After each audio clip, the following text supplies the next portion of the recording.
And I don't know how in the world they heard about us, but you want to talk about people walking taller? It is an amazing event, and our data shows that we are more successful than any of our athletes. Those kids are more successful. We got kids walking out of some of our companies with the experiential learning with a 401k at graduation time. That's real. You want to make a difference.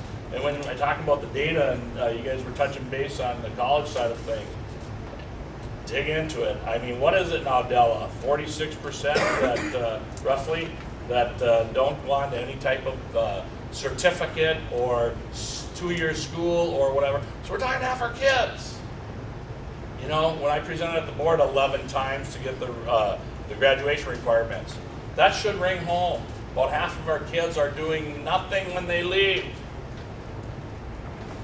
So, and then don't get me going on the college, because to me they act a lot, and college, I'm not dissing them, but they act a lot like casinos. So, and I can get into that another time, but just do it. Just start. Get after it. So. Well, thank you. I guess, are there any questions that we have a couple minutes we can take questions? Thank you. All right. Well, I think all of our panels have mentioned they've shared good advice with you. I think you can certainly reach out to any of them to ask more specifics about what they're doing that might be a connection for you. And I would just like to thank them all for being here and sharing what they're doing. Thank you.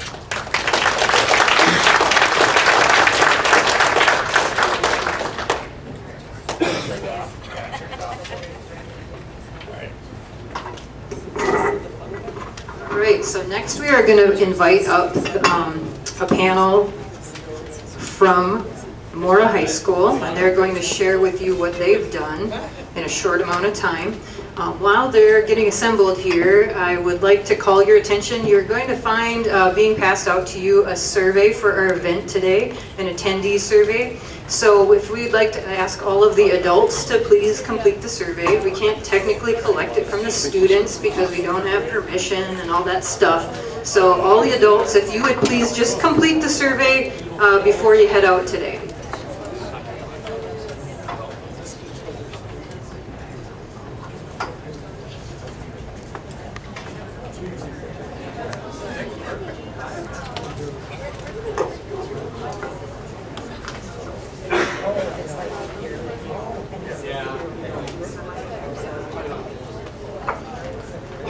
Okay, yeah, maybe. All right, so I want to introduce to you today just a presentation on the new Mora model, implementing a CNA program within months. We have here Diane Anderson-Sibley, who's an RN and does customized training with Pine Technical and Community College, among other things, right? We have Mr. Brent Nelson, principal from Mora, and we also have several students that are participating in the CNA program, and so I'll let you introduce them as it's their turn. Okay, thank you. All right, well, thanks for having us. My name is Brent Nelson, and I'm the principal at Mora High School. We're excited to be here and to share our story. We're kind of hoping to get through it quickly so we can I brought 3 amazing young ladies. 3 of our students here are going to share their story, and if we have time at the end, we'd love to answer any questions that you have for us. Probably what's neat about our story is how quickly this came together.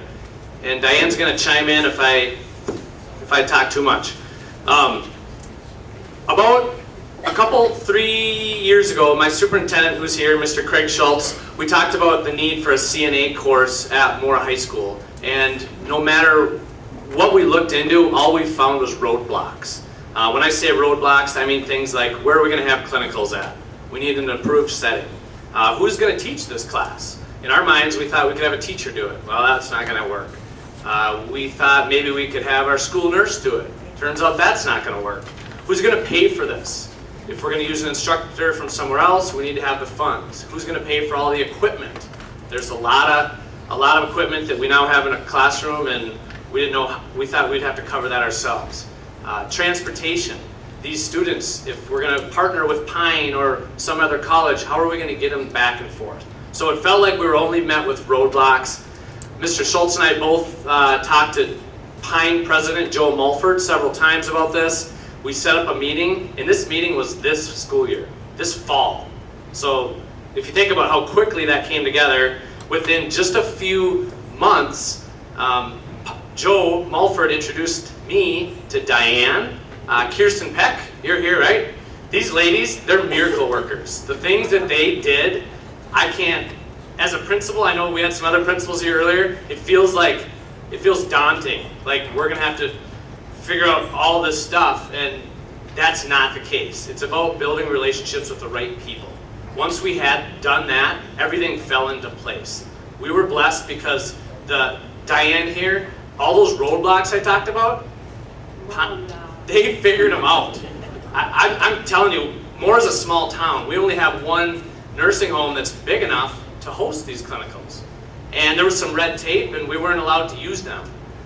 Diane went through an appeal process. She figured it out. Pine staff, they came and taught the class in our building. Our 10 young ladies that took the class, they didn't have to go anywhere. It was right there at Moore High School.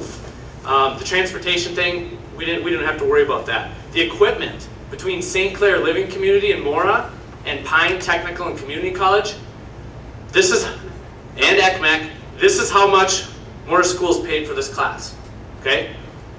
That's amazing. I never thought that was possible. I remember a few months ago going to my superintendent and begging, hey, if we can make this work, can we get this dollar amount? And he was very supportive. We did it for less. So I'm really happy about that. I know Central Minnesota Jobs and Training is here. I want to give a shout out to them. Is ECMEC, anyone from ECMEC here? Shout out to them. They did a lot of work. They sat down and did an application process with our students, figured out who would qualify for some funding. ECMEC covered the other students. We're talking big bucks, about $1,000 a student when it was all said and done. So my part was very minimal. I had to find a classroom for this to take place in.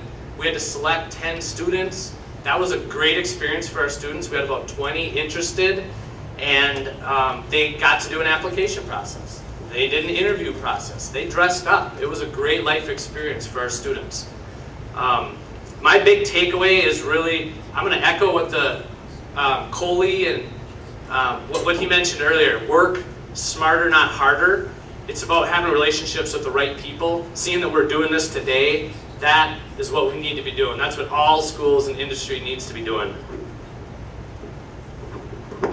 Okay, well, I think you actually covered really everything, but I do know, we work well together. But it really does, I think it takes a village to educate a child, and we can't just expect our high schools to perform miracles on their own. They should be able to tap into their community. It really should be a community effort, and I think that's what we had here. I'm not a miracle worker, and neither is Kirsten. It's really just a matter of getting your community together and leveraging resources you maybe didn't even know you had. And Central Minnesota Jobs and Training Services, I just happened to be making my workforce center rounds one day, ran into Diana Ristamaki, who said, oh my gosh, you're doing this program, you need to meet Michelle Presley, who was able to fund tuition fees and even scrubs for 8 students, state testing fees for some of them. ECMEC, I was able to get a mini grant, so they covered the remaining 2 students, and state testing for 4. I don't think I've let you guys know that you will be receiving a bill for $195 for 1 state test, but okay. But it's really leveraging, and Carla Vita would ask you, if you're a high school, do you know your economic developer? They might know someone that has that CNC machine that you might need or that kind of thing. So I would just encourage you to think about what you want and don't be afraid to ask. Ask for what you want. Make us think outside of the box and figure out how we can work together to deliver that. And even the college credits, college credit was important to these ladies. So we had our Pine Tech staff really had to think outside the box, think how can we offer this for college credit at an affordable price, you know, removing some fees. And, you know, so it took a whole bunch of people on campus really putting their thinking caps on and trying to figure out how we can do that for an affordable price. So I don't want to take up any more time. I do want to let these young ladies talk. And so we'll start with Caitlin. You bet. Okay. My name is Caitlin Smith, and I'm a senior at Mora High School. And before I start, I want to thank Diane and Mr. Nelson and Joe Mulford for being so flexible with this class. I missed a few days of class for sports, and they let me make it up, and they were super nice about it, and it was very helpful with my busy schedule. I plan to go into nursing, and I'm going to St. Scholastica, so as you all know, it's private and very expensive, so taking this class now is able to save me about $1,000 in the time I'm taking the class. And I'll be able to work this summer, earning probably almost twice as much as I would working elsewhere. And it's something that I like to do. I like to help people. And the class was really nice. I got to meet some new friends, and that was really great. And clinicals was amazing.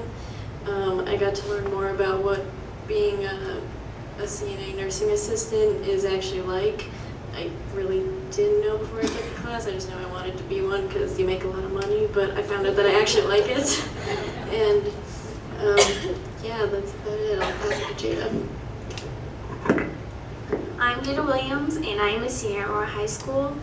I was super excited to actually hear about this class because I was going to do it at college, but having the opportunity to have it taught at our school and having it like all paid for was really helpful. It's a really like cool experience. When we got to do we finished the class, we went to clinicals. I actually cried my first day because I was like, it was a lot. And then a couple days afterwards, you get to meet all the residents and get to know them, and it actually helped a lot when you make connections with people, because it's different. In your first day, you have no idea what to expect, and it's just all kind of different. And then you get put in a spot, and you're like, okay, I know how to do things now. So it was really good. And I also would like to thank Diane and Mr. Nelson for having this opportunity.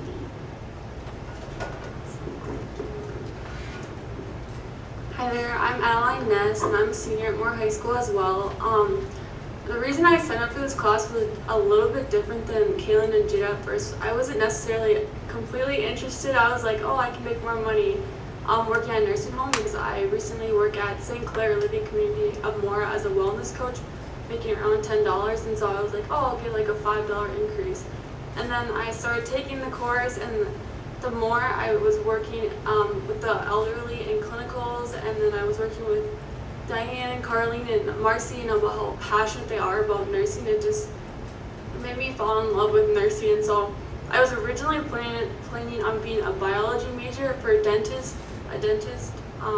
position, and now I'm planning on attending Colorado Mesa University for practical nursing to become a nurse practitioner. So I thought that was really awesome that the whole class altered my decision. And then I just really want to thank Diane, Brent Nelson, Carlene, she's not here, but she's in the orange vest in the pictures, the slideshows, and Marcy, and then especially President Mulford of Pine Tech, because all the work they put in and how comfortable they made us feel at the CNA testing course, being nervous and getting ready to test out. President Mulford actually brought us girls a water personally before the test, just to make us feel more welcome and comfortable. And what president does that of a college? How awesome is that? So it was great. So thank you for the opportunity.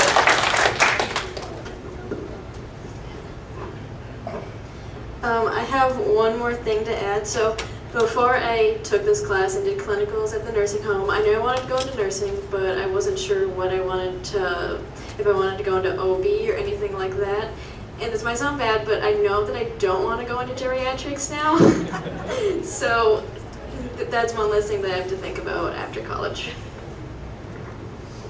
One thing I wanted to add too is that, the first time we met, it was November 15th, and these guys they started class on January 22nd, so it was only 2 months from our first discussion to making that happen. Now, if we wanted to dilly-dally and move at a comfortable pace, and if I didn't want to ruffle some feathers on campus, these ladies would not have had this opportunity because they're seniors this year.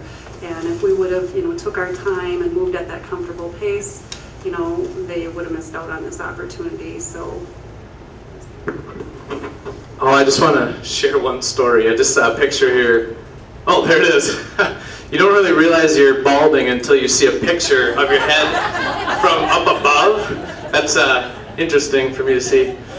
But hey, with this picture, it was a lot of elbow grease. That's how we got things done. These guys before me said, just start doing it. That's what it took. I remember Diane showing up with her horse trailer and her truck at Pine.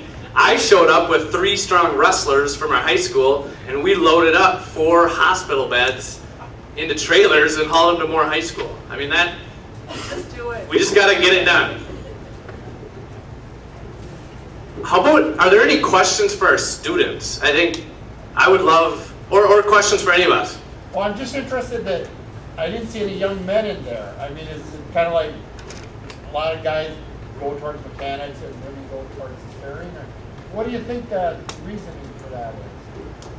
Well, I'll tell you this, that room we have set up we plan to keep, and next fall semester we're planning to offer another section of this, and we had about 20 students sign up. All of them are female. So I don't know if that's a stereotype thing we need to break down or what, but I think only 4% of nurses are male at this time. When I started, it was only 1%, so we're getting there. And even on the college campuses, I know I worked at Anoka Ramsey for several years too.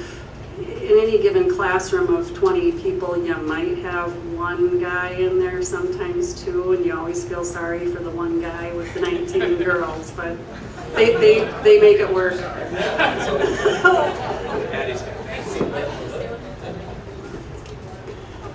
Actually, for the next year's class, there is about 3 men doing it next year. I looked at the sign-up sheet like a week ago. well, they're on the list. Yeah, they're on the list, so they have a possibility of being it. We're starting with seniors and working our way down. I want to give seniors the first opportunity and then juniors. And we also, I didn't mention this, we paired with our area learning center.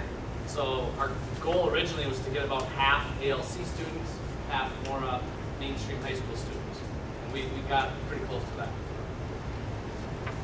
I thought that was really cool to see the diversity in the classroom, because people that might not normally hang out together were brushing each other's teeth, washing each other's feet, and I think and made a really good team, and they just took care of each other the whole time. So it was really cool to watch. Any other questions for you? Just one quick question. So employers, how are employers responding? Are they feeling like this is going to help them? I think St. Clair is pretty grateful. I know Addie put in a plug the first day of class, told everybody how much she loved her job at St. Clair. And so I had the opportunity to do a makeup clinical with a student on a Friday night, and Addie and Jade now is working there. We're kind of holding down the fort and making us feel welcome as employees. And did anyone else apply? Okay, Kaylin's putting in her application. Megan, Joey, and Alexis. So that's just out of a group of 10 people. All those people are applying at St. Clair. With no experience, a 16-year-old can start out at $14.04 an hour. Yeah. Diane, can you quick share too? I know we're talking about CNA today. I think you shared some information about like the number of facilities that closed in Minnesota. Yeah. You know, I've been in geriatrics for 30 years, and so I'm petrified of what's going to happen. So that's why I'm so passionate about workforce development. We did have 7 nursing homes closed in Minnesota in roughly the last year, and I know over 5,000 people in Minnesota who were in need of skilled nursing home services were actually turned away from nursing homes that do not have the essential staff to take care of them.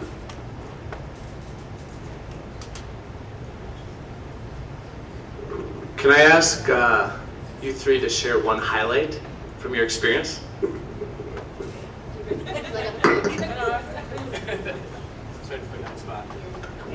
A highlight, mine was probably, this is only my second year at Mora, and coming into like a group of like girls that I had like wasn't like familiar with, and just coming like so close with all of them so easy was the best, because it just made it easier for me, like personally, just to like not sit in the corner, just listen and participate with everybody else. So I think making like 10 new friends was the best part. I agree. I actually have two, kinda. So my favorite parts about the whole entire experience was that my very first day on clinicals, they honestly just threw you in there. Like, Carlene's like, here's your skill sheet, you need to get all this done by the time we're done with clinicals. And so the first thing I had to do was actually peri-care, and that was stressful because it was more than just urine. And so that's what I got thrown into immediately, and that was a lot to take on, but I gotta learn. So, and then the second thing is this last Wednesday and Thursday, we recently took our CNA test, and I passed, so that was really exciting.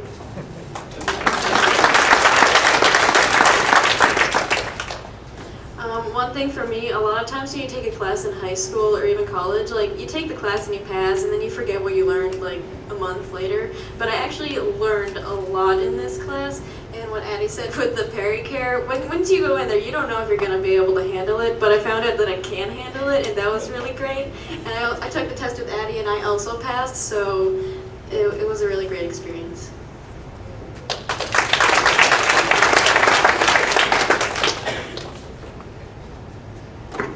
Any other questions from anyone?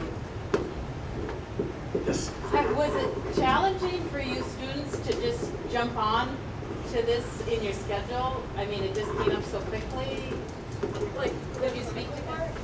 Or like the class? Yeah, the whole thing. It was kind of difficult for me because our class was in the last 2 hours of our high school day, and for me that was towards the end of my ski season, so we had like sections and state coming up, so that's when I missed a few classes, but they were very flexible and let me make it up. But other than that, it wasn't really difficult or anything. Yeah, I was like pretty open. I had a backup plan just in case if I didn't make it, but it just didn't. So it wasn't that challenging. Since band for wind band for grades 10 through 12 is 6 hour typically, and then I got into the CNA class, so it was 6th and 7th hour. I actually was able to go in and talk with Mr. Nelson and Sarah Elstrom to make it where I could have an independent study to still have a band credit and be in band while attending the CNA class, and everyone was really flexible and open and willing to make it work, and I think that's what you need to really make this course flourish. So. Great job. All right, thank you so much.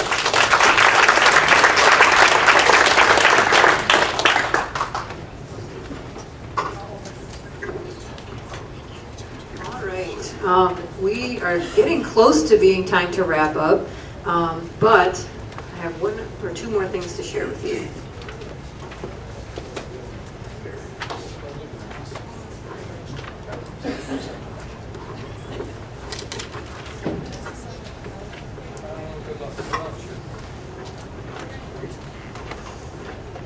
Okay.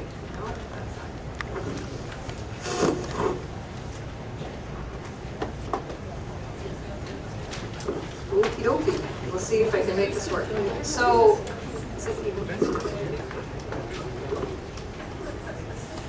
all right.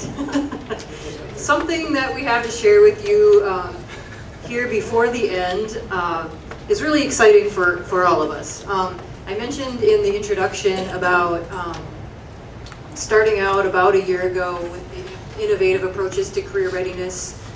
There were a lot of people within GPS that put a lot of time into ideas and work to be done. Everyone at GPS is really a volunteer. We have two paid consultants to do admin work and also to kind of act on behalf of our organization and promote things. But everybody else is a member. We'd love to invite any of you who aren't members to be one yet, be one as well. However, we all are passionate about these things that you hear us talking about, and we do all of this in addition to what we do. And for many of us, it kind of flows in with our day-to-day work, but it's extra. So we had a lot of people working really hard on ideas for for this. And a grant proposal was sent in to the Initiative Foundation to help us with funds to be able to do this stuff that you hear us talking about today. And so we did get a grant last year from them to be working on this innovative approaches to career readiness. And so we've used some of that grant. We have some funds remaining in that grant, and we're really excited to have visited more with the Initiative Foundation recently and learned that we can take some of the remaining funds that we have from that original grant and offer them back out to you. So we are announcing a special grant today. We want to know what school will be next year's success story. We plan to have another event next year like this and showcase more. It sounds like we should have had Chisago Lakes at our table today as well. So we'll look to invite you for next year. But with this grant, we are looking for schools who are interested in doing something innovative, and maybe you've already started, or maybe you haven't started yet. We can grant up to, we have $5,500 available for this grant opportunity. We will fund up to $2,500 per project. And so we invite the schools here to find some partners, gather your ideas together. I believe it was passed out to you, but there's a sheet here that kind of outlines what we're looking for.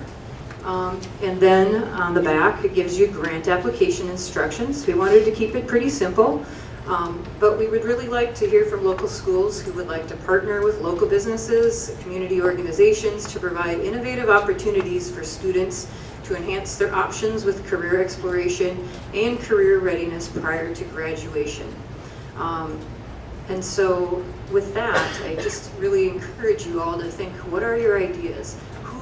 Who's in this room that you could connect with that you maybe haven't known before? Who have you been working on and you want to do something more with a project you have? But like everyone mentioned, from North Branch to Mora to Big Lake, just try something. Get started, talk to a few people, do something, and it'll continue to grow into something else. And so we'd like to offer you funds to do that. Of course, it's not all funds, right? But at least a little starter money to get it going. So you know, the amount that you apply for is really open. Like I said, it's up to $2,500. We'll be collecting applications. The timeline is listed here. Let me see. We are looking for these to come back to us, to Becky Schuler, our administrative assistant, and all of these details are on here by May 31st. We will have a committee that will review the proposals by the end of June, and then we will notify the programs selected by the middle of July. So for those of you who are schools here, please keep in mind the directions do say, help us have a contact that we can reach in the summer for your project so that we can make sure you know about that. And again, just wanting to thank the Initiative Foundation for all their support. They support our organization and many others in our communities and growing, and just really give us a lot of great opportunities out there.